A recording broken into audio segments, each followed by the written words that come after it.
Um, while we wait for the others that can't see the screen yet, so this is code igniters. We will be presenting on the project deploying a container to AWS. So as we all know that we have two versions of what we were supposed to work on. The version one, which was the static form, and the version two, which is supposed to give a feedback when you submit the form. And also in the version two, we are supposed to push the image to AWS using three main technologies: ECS, ECR, and the Faggot. So we know that ECR is the registry. You create the repository, the registry that contains the image, and then the ECS is the cluster sort of. ECS takes the um, image from the ECR and then sort of like host it. Um, ECS takes the image from ECR and run it.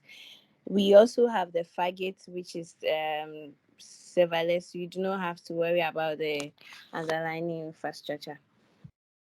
Okay, next. Oh, William, don't worry, we'll be done before 20 minutes. Kofi, can you move to the next slide?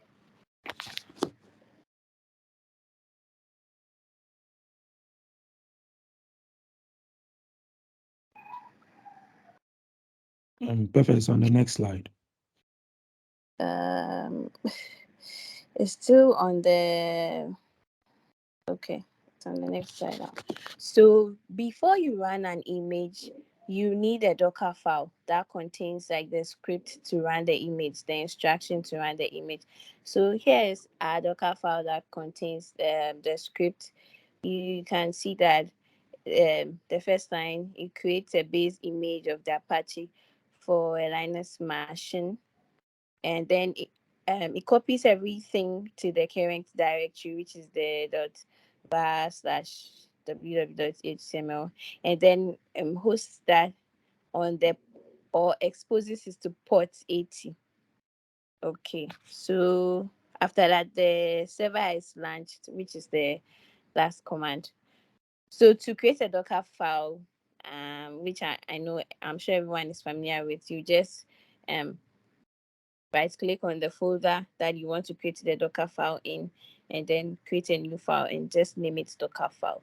Once the image decides to change to that um whale stuff, you know that um you are creating the right Docker file. Next, please.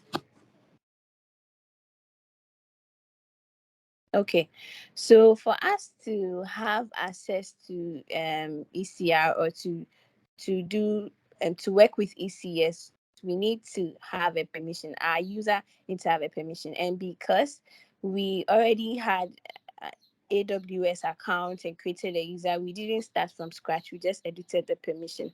So first, you log into your AWS account, navigate to the I am user. Um, on the navigate to the I am console. Then you select user in the side navigation. Then you move to the instruction tab, as you can see in the image um, being displayed. Under the instruction tab, you click on add permission. It's right there. It's not really showing, but you click on add permission, and then you search for Amazon ECS full access. Without this, you'll not be able to have access to make changes like with regards to the ECS. So you click on next, and then you add the permission to your user. Next, please. Okay, so before we can push the image to AWS, we need to create a repository like we create in GitHub before we push a project to GitHub. So you need to create a repository in the ECR. These are the steps. You navigate to the ECR, select create repository. You must make the repository public. Okay, and give the repository a name. Preferably a name that um is the same as whatever app you're working on. and then you select create. Next, please. All right. So pushing the image to the repository, you open the public repository, and AWS has made it easy for you. There's a button at the top of the ECR repository page that you click on view push command, and with that it has like the commands you need to push it. So you just copy it and paste it in your terminal, and then it creates that for you. So after you are done that, you just navigate to the dashboard. You see your newly created image and select, yeah. So basically that's it. You can see it in the images beside the text. So the first image, which is the dashboard, and the second image, which is the push command that AWS provides for you. Next, please. Okay, so after that, we need to create a cluster on the ECS. You navigate to the ECS console, create a cluster on the left side bar. You input the cluster name. You must select a VPC and a subnet also. And make sure that you've selected Fargate because it's Fargate that we are working with. And then you create a button. So this is it. This is it on the right side of the text. Next, please. Okay, so in the ECS page is where we create tax definitions, like how the image should be pushed to AWS. So you create the tax definition, the tax that is supposed to be done. You input the name of the tax.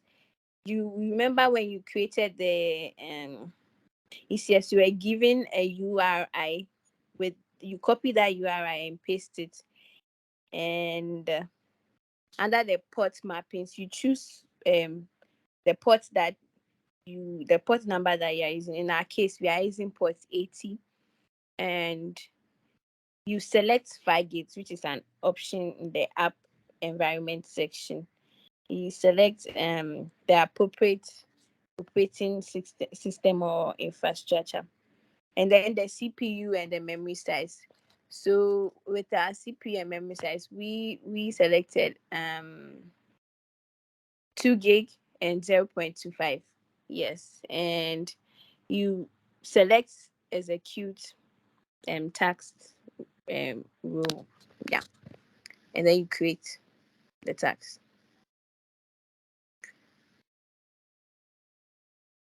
Next, please.